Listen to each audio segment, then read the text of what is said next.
If, for example, here in DC, we're spending, I think it's about 400 million a year on charters.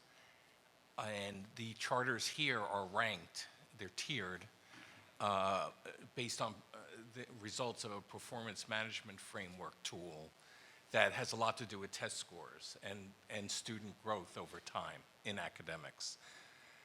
It provides parents with a way of sifting through the 62 schools on 115 campuses to try and figure out where they should put their kid on a lottery.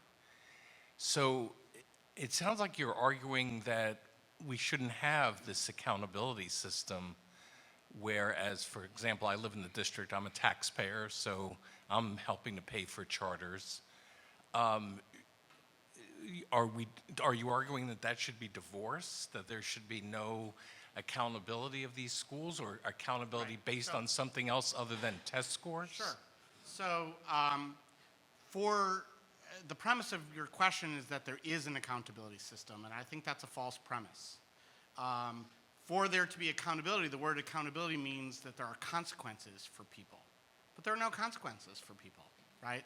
What you really have, what the thing you really want to describe is a regulatory compliance information system. That's what you have, okay? So there's policymakers have come up with regulations, organizations have to comply and provide information, and that's provided to mostly to policymakers.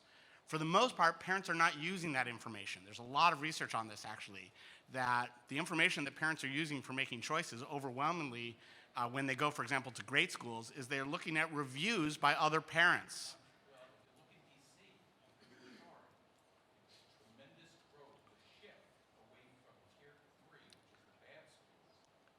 And you know they're bad, right? Okay. I don't know if you know they're bad, which was part of the argument, but there's no accountability here. So then real accountability, I'm for real accountability, and real accountability is that if parents don't have to go to the school, and if the school doesn't get revenue, then there are consequences because the school then has to close for lack of revenue. So I'm for real accountability, not for regulatory compliance, would be my answer. And just that's one. What is real accountability? Real accountability is people choosing and consequences imposed by lack of revenue. The only other thing to emphasize is that we act like how could you give government money without accountability to the government? Some sort of reporting to the government. When actually the vast majority, we're in DC, so let's think a little bit about what the vast majority of government programs look like. The vast majority of government programs require no accounting for outcomes. None.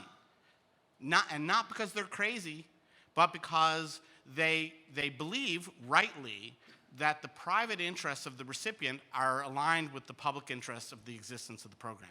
So Social Security is designed to prevent old people from being poor and helpless in their old age. And we don't demand an accounting for the use of the money. We don't say, show us you paid your rent. Show us that your pantry is full. We want a monthly report on your pantry. People can take it and go to the casino and not pay their rent and not buy food.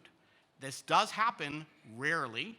For the most part, we trust that it works well, and it does work well, because people have it in their own interest to pay the rent and buy food. And so they generally don't blow it all at the casino. So that model of government writing checks and trusting that private interest aligns with the public interest is actually the dominant model in all government programs. The exception is in education, not the norm.